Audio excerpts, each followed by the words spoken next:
আসসালামু আলাইকুম সবাই কেমন আছেন? আশা করি সবাই ভালো আছেন। আলহামদুলিল্লাহ আমি ভালো আছি। তো আজকে আমি আপনাদের বাংলাদেশ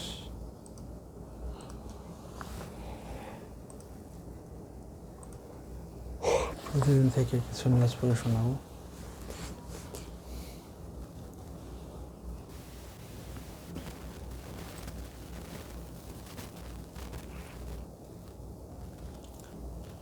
ঢাকা 13 আসনে মনোনয়নপত্র জমা দিলেন মামুনুল হক।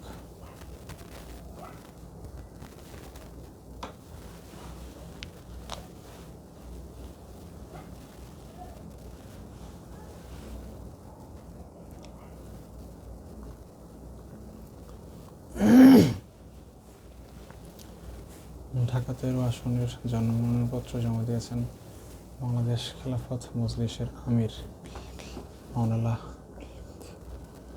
মোহাম্মদ মামুনুল হক। খেলাফত মজলিস রবিবার 28 ডিসেম্বর বিকেলে 3:30টায় রাজধানীর আগারগাঁওয়ে ঢাকা জেলা নির্বাচন কর্মকর্তার কার্যালয়ে তিনি নিজের মনোনয়নপত্র জমা দেন। এ সময় তার সঙ্গে দলের শীর্ষ নেতারা উপস্থিত ছিলেন। বাংলাদেশ খেলাফত মজলিসের প্রতীক হল রিকশা। উল্লেখ্য, সংশোধিত তফসিলি নির্বাচনের সময়সূচি অনুযায়ী সংসদ নির্বাচনে প্রার্থীদের মনোনয়নপত্র জমা দেওয়ার শেষ সময় 29 ডিসেম্বর। মনোনয়নপত্র বাছাই হবে 30 ডিসেম্বর থেকে 2026 সালের 4 জানুয়ারি।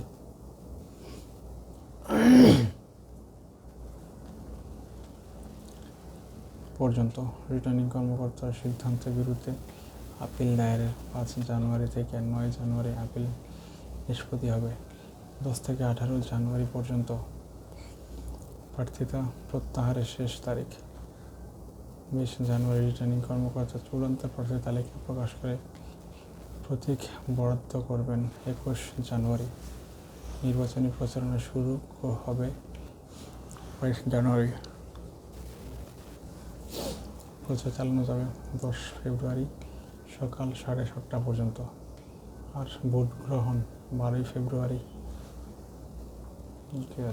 Very good.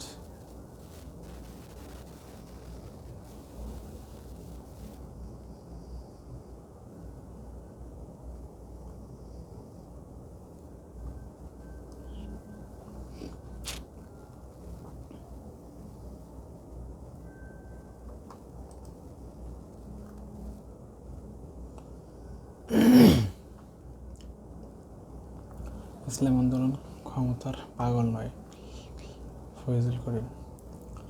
ইসলামকে ক্ষমতায় আনার জন্য জোট করা হয়েছে বলে জানিয়েছেন ইসলামী আন্দোলন বাংলাদেশের সিনিয়র নায়েবে আমির মুফতি সৈয়দ মোহাম্মদ ফয়জুল করিম।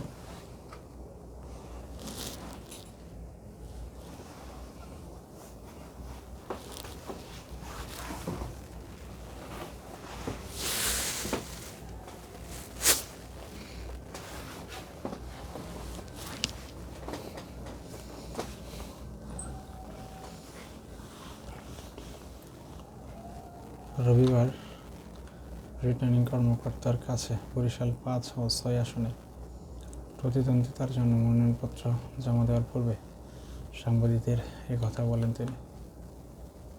এ সময় তিনি বলেন, এবছর ইসলামী আন্দোলন জোট করেছে ইসলামকে ক্ষমতায় নেওয়ার জন্য, কাউকে ক্ষমতায় নেওয়ার জন্য নয়।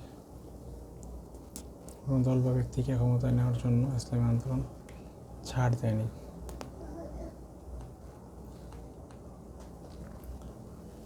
তিনি বলেন, ইসলামী আন্দোলন ইসলাম পাগল।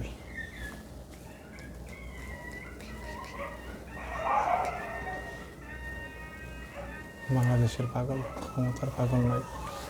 গোটা বাংলাদেশে যদি একটি সিটও না পায় তাতেও কিছু যায় আসে না।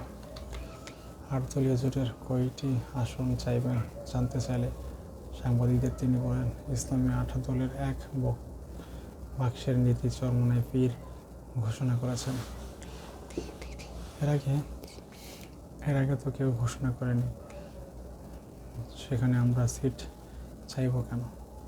এখানে কেউ কাউকে সিট দেবে না, সমঝোতার মাধ্যমে সিট নেওয়া হবে। যেখানে যার ভালো অবস্থান রয়েছে সেখানে সে নির্বাচন করবে, এই নীতিতে আমরা আছি।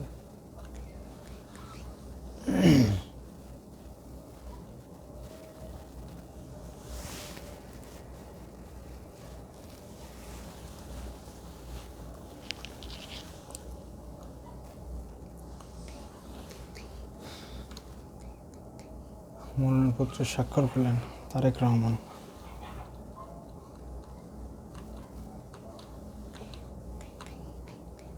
আসন্ন ত্রয়োদশ জাতীয় সংসদ নির্বাচনে ঢাকা 17 এবং বগুড়া 6 নির্বাচনী আসনে ধানের শীষের প্রার্থী হিসেবে মনোনয়নপত্র স্বাক্ষর করছেন বিএনপির ভারপ্রাপ্ত চেয়ারম্যান তারেক রহমান।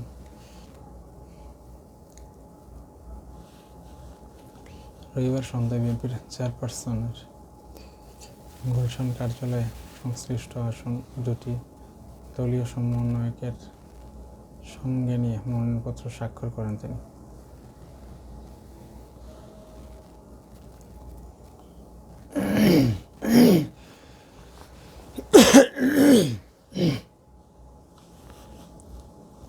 এর আগে এদিন সকালে ঢাকা 17 আসনের জন্য ঢাকা বিভাগীয় কমিশনার শরফুদ্দীন আহমেদ চৌধুরীর কার্যালয় থেকে তারেক রহমানের পক্ষে মনোনয়নপত্র সংগ্রহ করেন বিএনপির চেয়ারপারসনের একান্ত সচিব এবিএম আব্দুস সত্তার।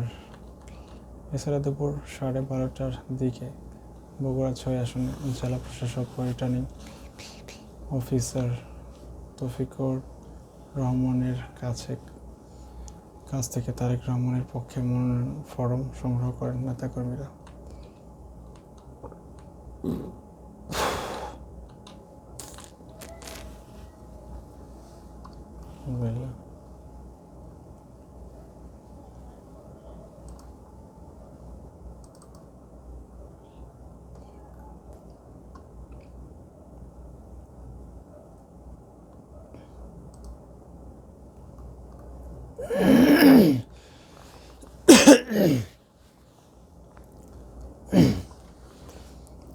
তারেক রহমান ও জাইমুর রহমান ভোটার তালিকায় অন্তর্ভুক্ত।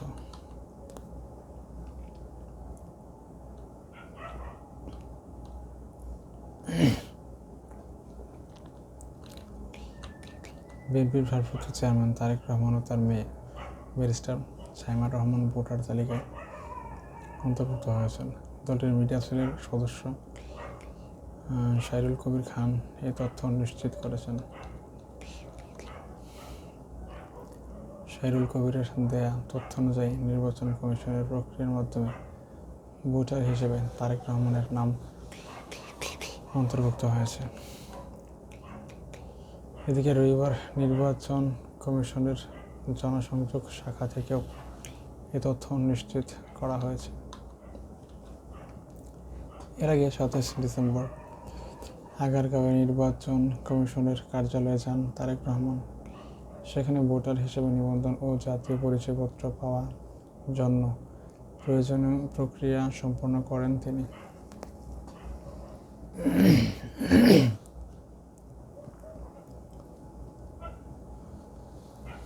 তো আজকের মতো এখানে বিদায় নিচ্ছি। সবাই ভালো থাকবেন, সুস্থ থাকবেন।